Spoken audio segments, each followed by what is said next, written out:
Alright, so back in BGC, and a rich girl versus a poor girl. What's gonna be better for you? Or perhaps a lady boy like the one that just walked by. Just kidding.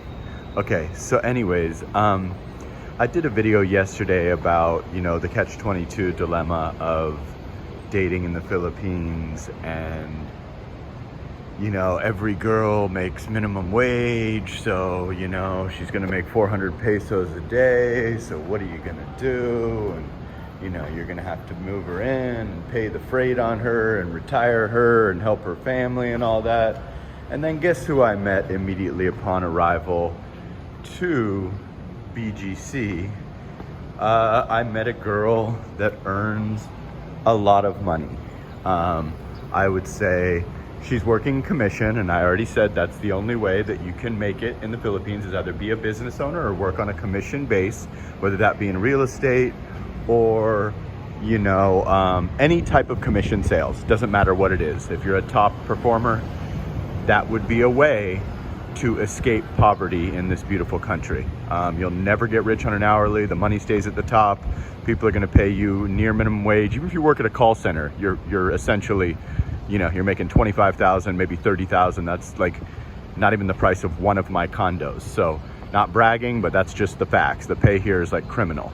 So anyways, I met a girl that's probably clearing 5,000 American dollars a month as a top producer that's working on commission at the Uptown Mall. So you got two different dynamics here. You have a woman that's probably going to be 18 to 25 and an absolute stunner, gorgeous, no children, very aggressive, willing to just bump you straight to the front of the line, no courting or any of that nonsense with Americans. You go straight to the front of the line and you don't have to wait. Things can happen the first night. Only thing is they're going to be hoping to move in with you the next night, and their idea of savings is 5,000 pesos, or they don't have any money at all. So literally they don't have 40 pesos for a cup of coffee, or they are extremely limited, or they're the girl that works 7 days a week and is netting $240 a month, working 12 hours a day, 7 days a week.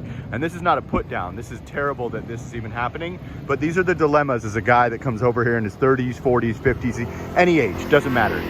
You're either getting a poor girl that's probably the most gorgeous girl you've ever seen in your life, but probably needs to move in with you within 7 days, or is going to need financial help and all that good stuff. Or you're getting a girl that's more than likely late 30s, already has at least one child, and is a homeowner and probably has the same money as you or better, probably has a car, probably has it all, but she's probably close to your age. If you're a dude like me that's in his mid 40s, she's going to be usually 37 to 45, these girls, and they're going to be very financially stable, but they may not be the smoke show that the 18-year-old from the province is.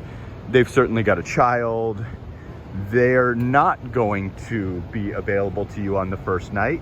It doesn't matter how handsome or charming you are, it ain't happening on the first night. I mean, with exception, of course, there's exceptions to every rule. If there's alcohol involved, or you're, a young Brad Pitt that says all the right things, I'm not saying it's never happened, but more than likely it's not going to be a first night kind of thing. And they're not going to be the desperate foreigner chaser that the other girls are going to be. So what is your choice? I mean, what is really a better fit? I guess that all comes down to personal preference. Do you need a girl that has her own income? Can you even afford a girl that doesn't have any income? Like, can you even afford to pay for two on everything in life? Do you really have the money to finance that? Are you able to give the parents, $100 a month? Are you able to give her $100 a month? Are you able to just move her in with you and bring her up to Western standards as far as, where you eat, double Starbucks orders every day, clothing, all the things that come with falling in love with someone that's essentially dirt poor. It's a tricky dilemma. It's a trade-off. You're getting youth and beauty and someone that may have been out of your league in your home country, or you can get someone that's still very beautiful. A lot of these girls, these big earners, are still very beautiful. Would they be out of your league in your home country? Maybe not. Would you be more accustomed to dating a girl in her late 30s that has a child or two? You certainly would be. I know I would be.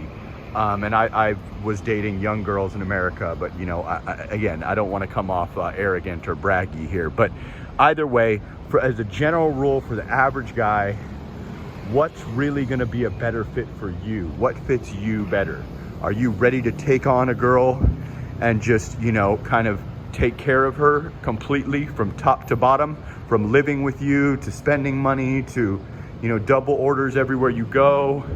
Or would you prefer the big earner like the young lady that I met today, who's you know, closer to your age, you know, probably going to be within a decade of your age and stuff if you're a guy like myself? That is the dilemma in a Thailand, a Philippines, anywhere. You want to get the girl that's got the same money as you, that's damn near your age, that's got a kid or two?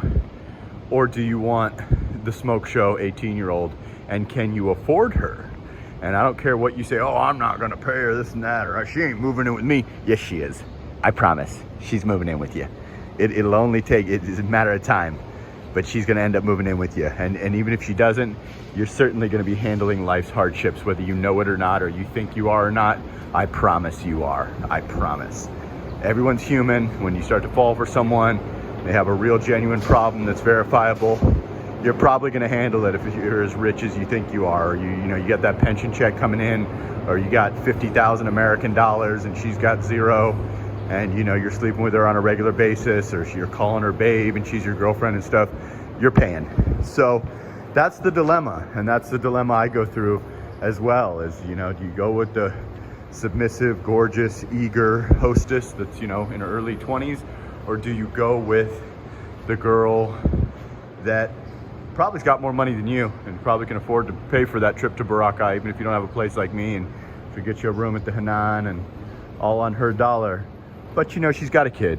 She's got a, you know, I know my value type situation, and you're waiting until the third date for anything to happen. I think most guys will go with the younger girl, especially if they can afford to, but I'm not sure. I think it's a case-by-case basis, and I could go either way or go with both over time. Let me know what you would go with in the comments, or what you have gone with, and any details you're willing to share. Very curious about this, and there's certainly two different types of ladies in the Philippines. The liabilities and the woman that's essentially an asset, but she's a little bit more advanced in age and has a bit of baggage, and you know, certainly not going to be the easy first night girl. All right, guys, let me know what you think in the comments. Back here in BGC, just showing you how beautiful this city is at night. All right, catch you in the next one.